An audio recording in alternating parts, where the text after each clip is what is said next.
muy importante del cuerpo humano, puesto que es responsable de regular el metabolismo a través de las secreciones de las hormonas tiroideas. Por lo tanto, la alteración de esta glándula es tan importante, ¿no? Pero ocupa la segunda causa de las complicaciones endocrinológicas después de una diabetes en obstetricia.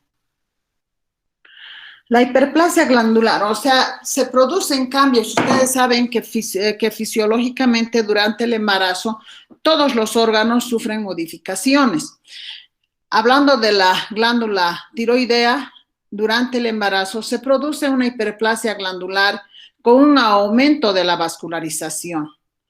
Por lo tanto, va a incrementar la producción de las hormonas en un 40 a 100%, puesto que tiene más necesidades, tiene que pasar al feto, ¿no es cierto? En un 50% va a necesitar incremento de yodo. Estas modificaciones que se producen a nivel de la glándula tiroidea es gracias a la acción de los estrógenos. La fracción beta de las gonadotrofinas coriónicas cumplen una función. Como estas se elevan, son estimuladoras de la LH, FSH y la TSH. Esta, que tiene una actividad tirotrópica intrínseca, ¿no? Va a hacer de que la FSH se eleve. Por lo tanto, si se eleva la FSH, la hormona tiroidea va a bajar. La tiroxina materna es importante para el desarrollo cerebral del feto, sobre todo en los primeros meses de embarazo, las primeras semanas.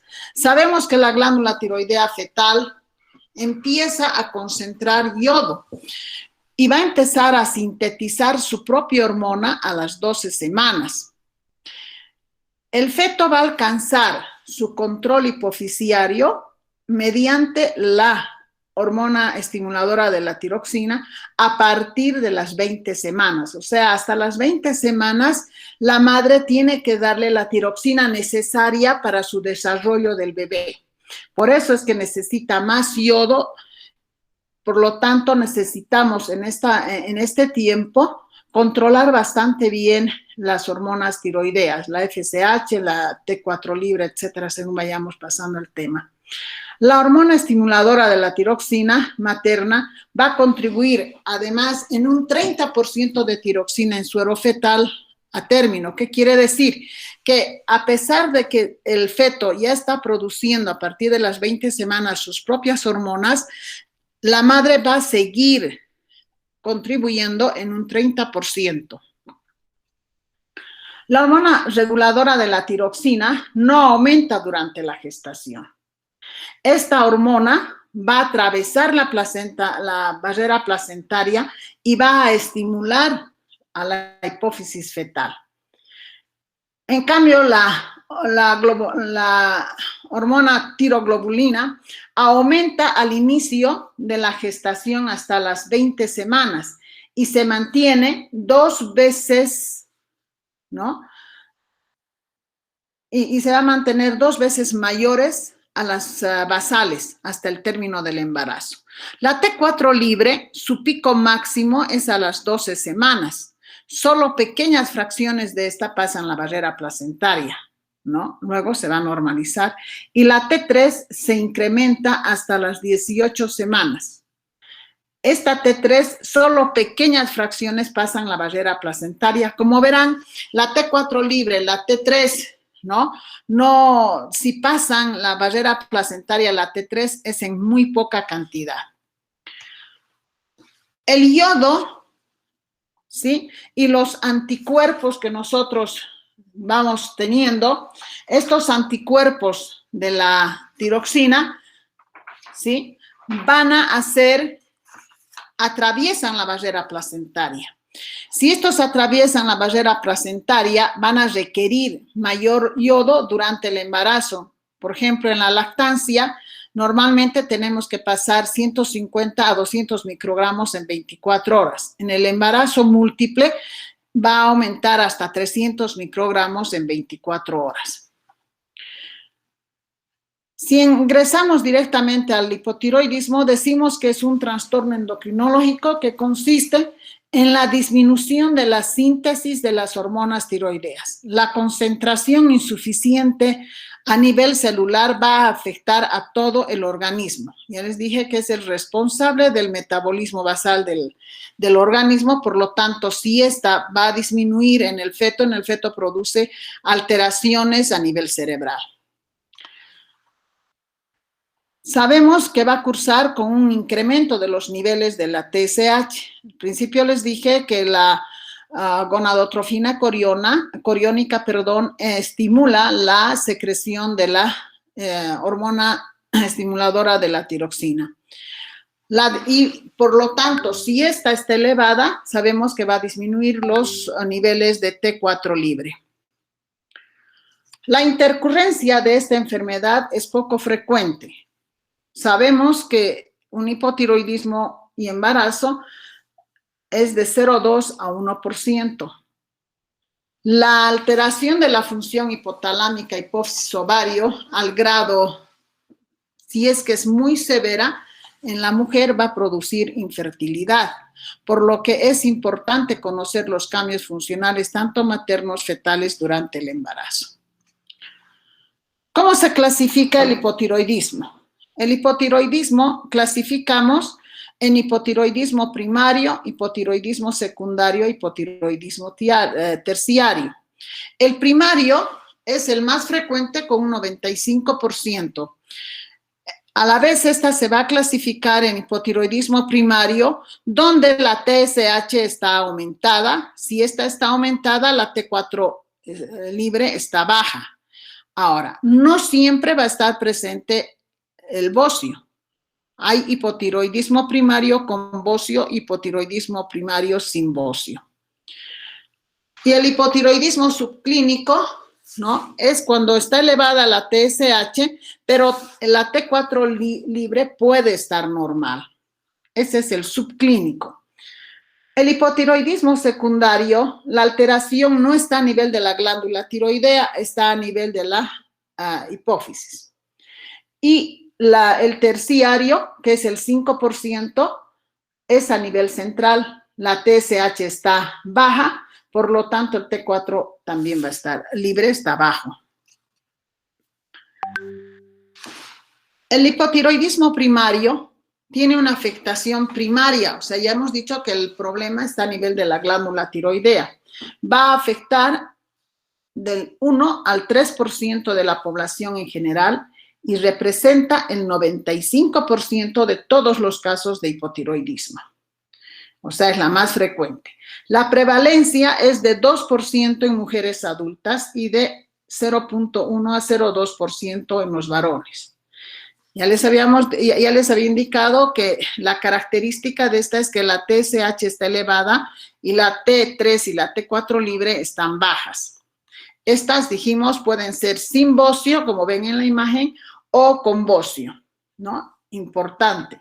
Y en el hipotiroidismo con bocio y embarazo, estas pueden aumentar de volumen cuando tienen su bocio.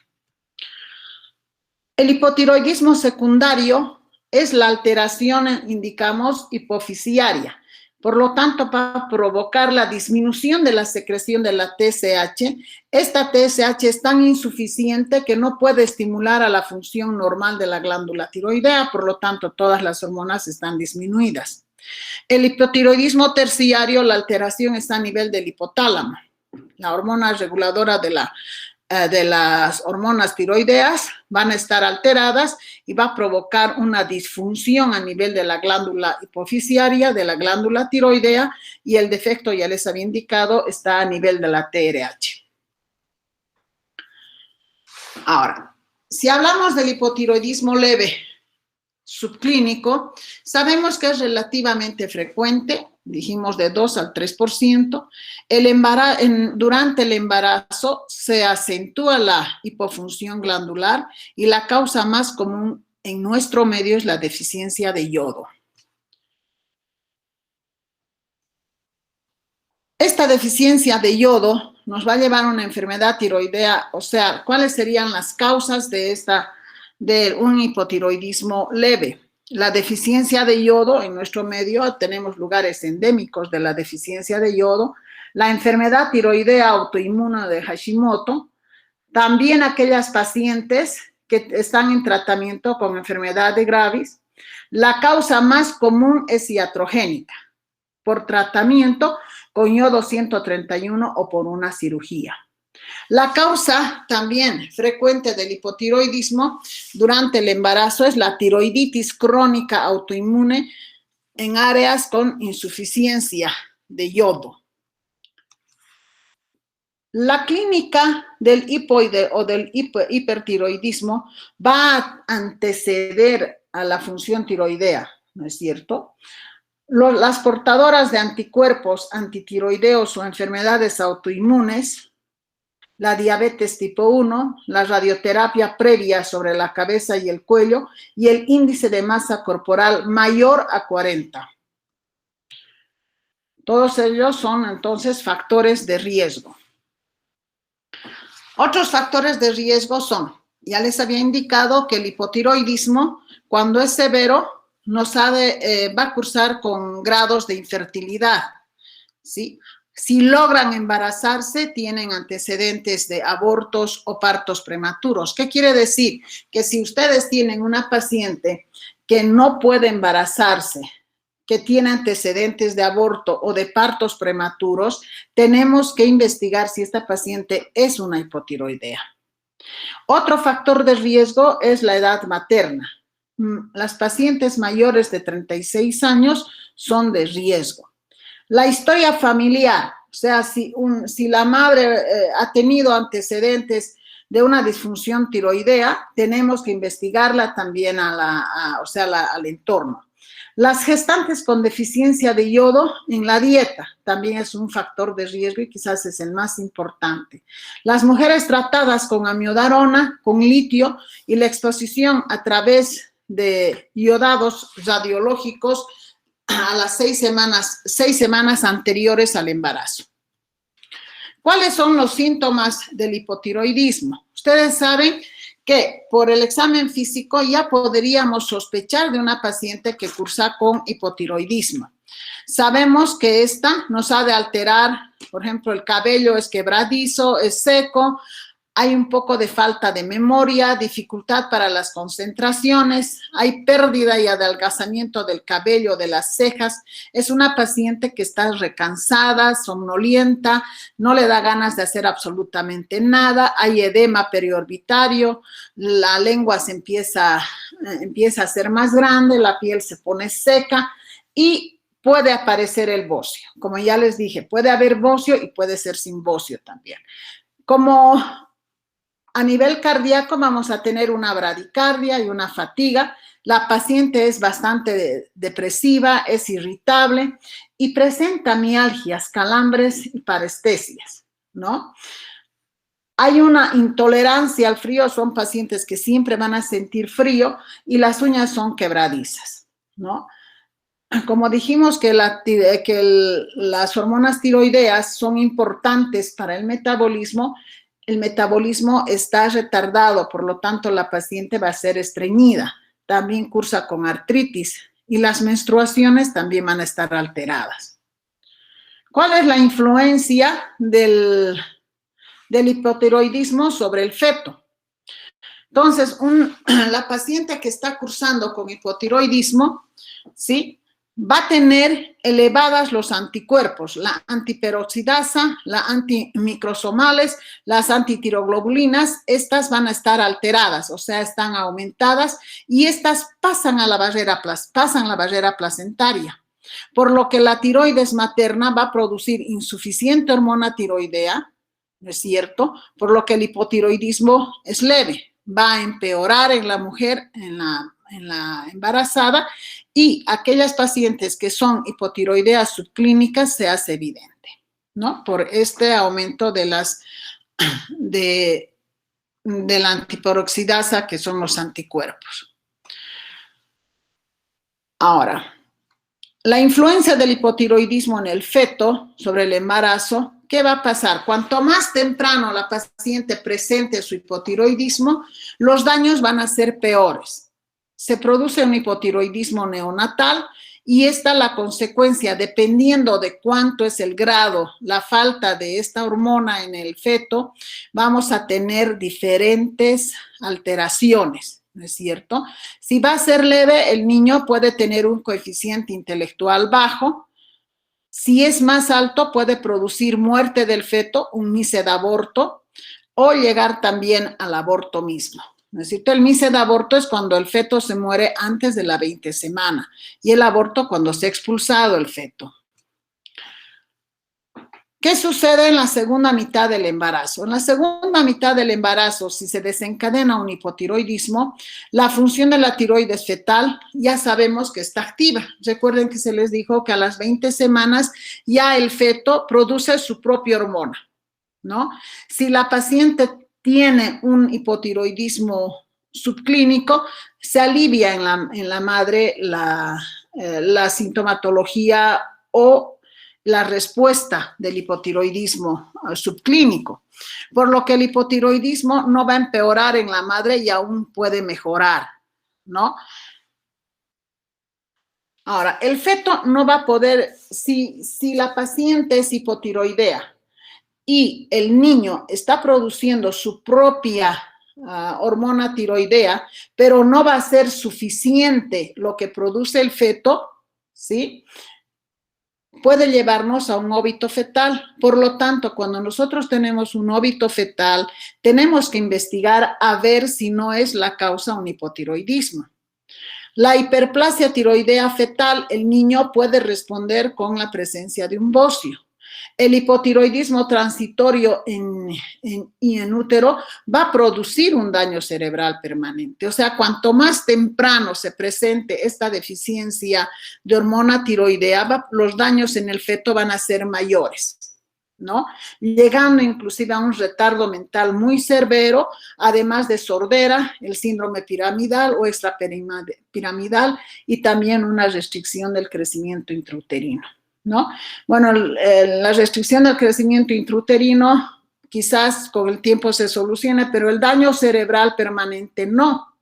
Y si las deficiencias son menores, sabemos que puede haber un coeficiente intelectual bajo, ¿no es cierto? O sea, va a depender de cuánto le falta o cuánto es la deficiencia de la hormona para el feto. Las embarazadas portadoras de hipotiroidismo congénito, o sea, una mujer que tiene hipotiroidismo congénito, va a transmitir el gen autosómico recesivo al feto, ¿sí? Estos van a dar fetos con hipotiroidismo congénito. Entonces, estos niños con hipotiroidismo congénito tienen las características clásicas de un hipotiroidismo, la lengua grande, ¿no es cierto? Los ojos, etcétera. Ahora, ¿de qué depende que nosotros no tengamos un niño con un retardo mental muy importante? De que hagamos el diagnóstico, o sea, los neonatólogos tienen que hacer el diagnóstico temprano. Como nuestro país es una zona endémica de falta de yodo, entonces se ha implementado a todo niño que nace, se le hace la prueba de función tiroidea a través del examen del talón. O sea, se hace una punción, se obtiene sangre del talón y se hace el estudio de ver el perfil tiroideo con la que ha nacido el recién nacido. El bebé, cuando se hace diagnóstico después de varios meses de nacido, ya puede tener trastornos a nivel cerebral, ¿verdad? Cuanto más antes se haga, el niño puede recuperar sus funciones y mejorar además. Ahora, la detección, ¿qué es lo más importante como médicos generales que ustedes van a tratar? La detección del hipotiroidismo durante el embarazo, ¿verdad? El riesgo alto, o sea, cuando elaboramos una buena historia clínica, tenemos que saber si esta paciente no es tratada, no ha tenido un tratamiento previo, o sea, si no era una hipotiroidea y dejó de hacer su tratamiento, uno. Si es una paciente hipotiroidea y no se hace sus controles, toma sus tabletas, pero no hace sus controles. A veces pueden elevarse la hormona más bien tiroidea, porque la dosificación no está adecuada, entonces la paciente va a tener sus alteraciones. O sea, hay tipos de pacientes quienes hacen sus controles, no hacen sus controles, pacientes que directamente olvidan su tratamiento y pacientes que nunca se hicieron su detección de hipotiroidismo. Pacientes con radiación cervical previa, ¿no ve? Con dosis altas. Por eso es cuando que se pide una mamografía o algún examen radiológico, debería cubrirse el cuello para que estas no sean irradiadas. Antecedentes de la paciente que haya tenido tiroiditis después de un parto, o que nosotros tengamos una paciente con un bocio difuso nodular. También es importante en nuestra anamnesis averiguar si hay antecedentes familiares de enfermedades tiroideas. Y aquellas pacientes que están tratadas con amiodarona son de riesgo, ¿verdad? El hipopituitarismo sospechoso también y la diabetes tipo 1 también es de sospecha. Esas son las pacientes de alto riesgo. Las pacientes con riesgo moderado son las que tienen endocrinopatía ya, digamos, detectada, trastornos autoinmunes que están siendo tratadas, diversos medicamentos que estas están ingiriendo, pero que son detectados a tiempo. Exposición a sustancias químicas, exposición a sustancias industriales, hiperlipidemias, etcétera. ¿Cómo se llega a un diagnóstico de hipotiroidismo? Primero y lo más importante es la clínica. Como les dije, la anamnesis y el examen clínico es lo más importante. Nos ha de apoyar el laboratorio, ¿sí? Sabemos que el colesterol, las enzimas hepáticas, la prolactina sérica van a estar elevadas. El sodio va a estar bajo y la paciente puede estar cursando con anemia. Se piden la prueba más importante, acá dice adicionales, pero la prueba importante es pedir la T4 libre, que es la que nos ha de indicar si esta paciente es hipotiroidea o no. Asociada siempre se solicita la T4 libre y la FSH. Los anticuerpos antitiroglobulina y las antiperoxidasas, como les había dicho, también se debe solicitar para poder llegar a un diagnóstico. Ya les dije que si estas están elevadas, pasan la barrera placentaria. Los anticuerpos pasan la barrera placentaria y van a inhibir a nivel de la hipófisis del feto. Entonces, el daño va a ser mayor. Pacientes que tengan la tiroiditis de Hashimoto, ¿verdad? Ahora, la ecografía, ¿qué vamos a pedir? Ecografía de tiroides, ¿no? O una tomografía de tiroides. El perfil tiroideo y la interpretación. Si nosotros hemos solicitado exámenes de laboratorio, tenemos que saber cuáles son los niveles normales de estas hormonas.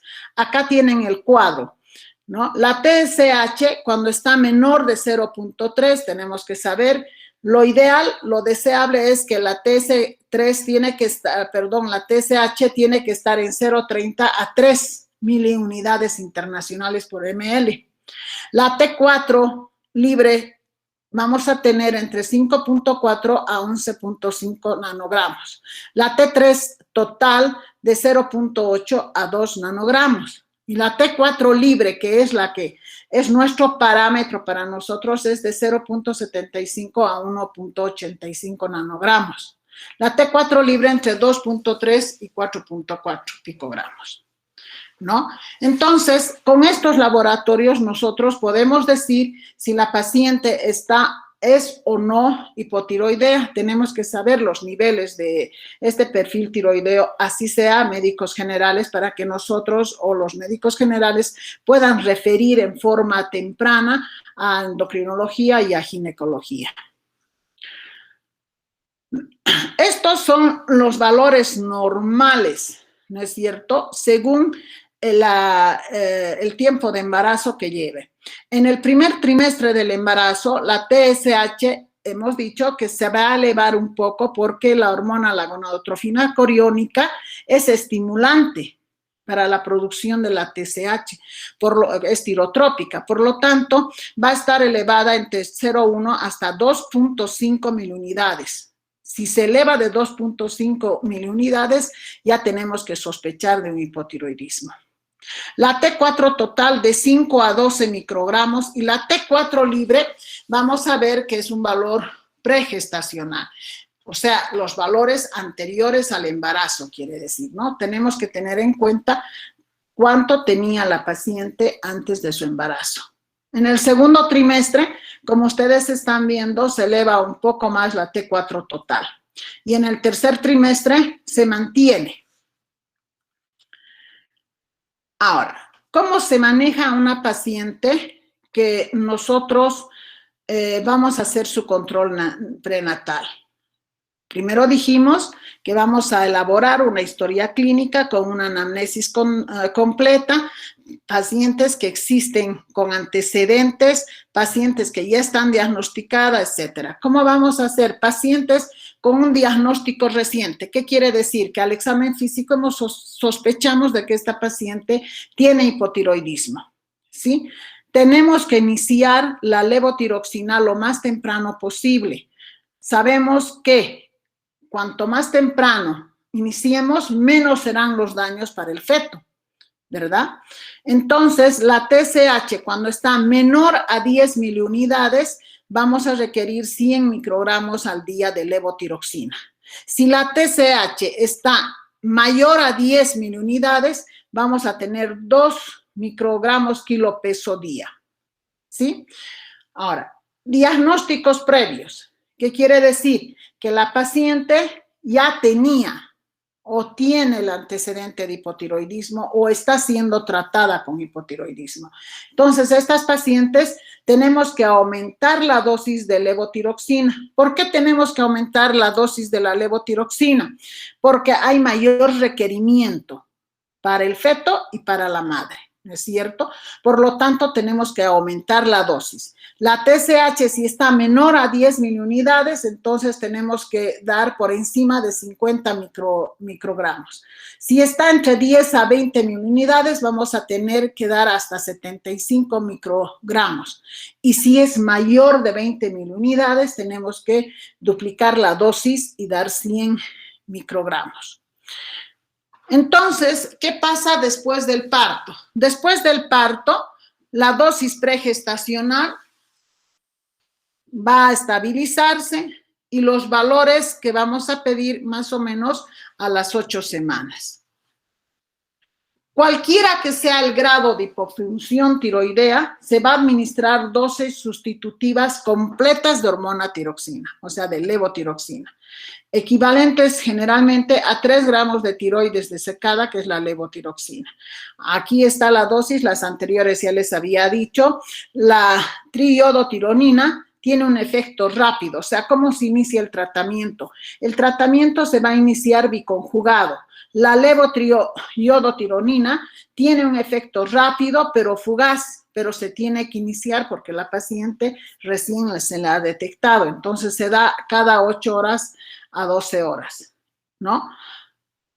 Se va a iniciar con la 2, con la levotiroxina también, ¿sí? Logrado el efecto deseado, o sea que vemos que se han estabilizado las hormonas, entonces deberá continuar con la levotiroxina la paciente.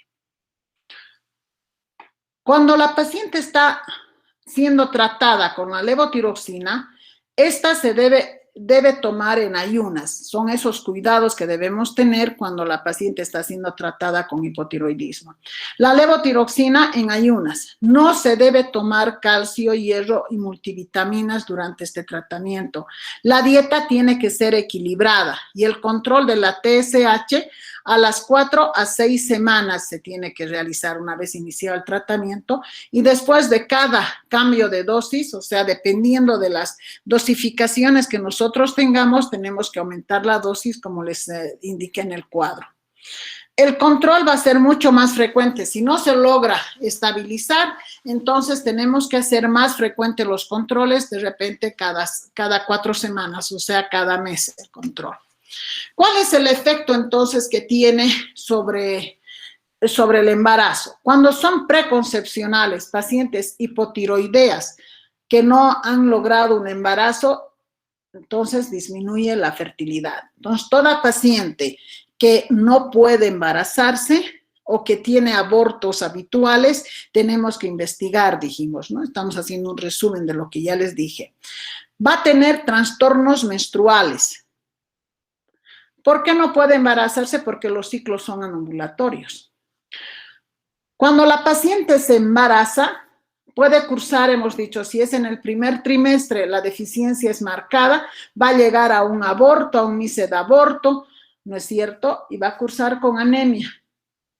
El bebé va a tener un déficit neurovegetativo fetal, va a tener alteraciones estructurales, va a haber una restricción de crecimiento intrauterino y en la segunda mitad del embarazo vamos a tener un óbito fetal, puede haber un parto prematuro, puede hacer la paciente una preeclampsia, un desprendimiento prematuro de placenta. Y en el posparto, ¿qué sucede? Va a suceder en el posparto, ya dijimos, a veces se estabilizan, pero inmediatamente al parto puede tener hemorragia, puede tener atonía uterina. Entonces, estos son los cuidados según la pregestacional, el embarazo y el posparto que tenemos que tener mucho cuidado. No sé si tienen alguna pregunta hasta este momento.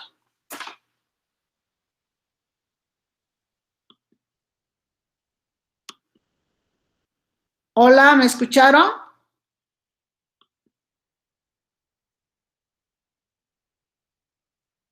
Hola. Sí, doctora, la escuchamos bien. Ya, no tiene ninguna pregunta. Ninguna. Entonces vamos a pasar al segundo tema, ¿ya? Si no tienen preguntas,